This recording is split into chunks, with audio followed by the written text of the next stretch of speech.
तो चलिए आज आपके साथ दही भल्ले की बहुत ही आसान रेसिपी शेयर करूं जो बहुत ही ज़्यादा सिंपल है और बहुत ही ज़्यादा टेस्टी भी है। तो सिंपल आप बेसन की पकौड़ियाँ बना लें।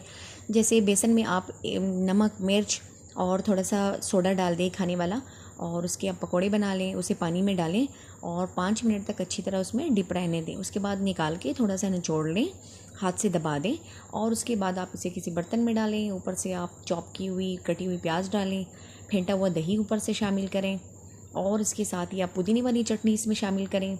2 चम्मच आप पुदीने वाली हरी चटनी शामिल करें, और 2 चम्मच आप इसमें इमली वाली चटनी शामिल करें।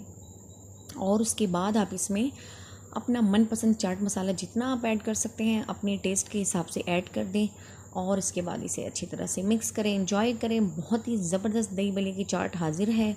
सिंपल भी है, तरीका भी आसान है। इसके अलावा आप इसमें टमाटर और अपनी मर्ज़ी के आलू वगैरह भी ऐड कर सकते हैं, लेकिन ये इस तरीके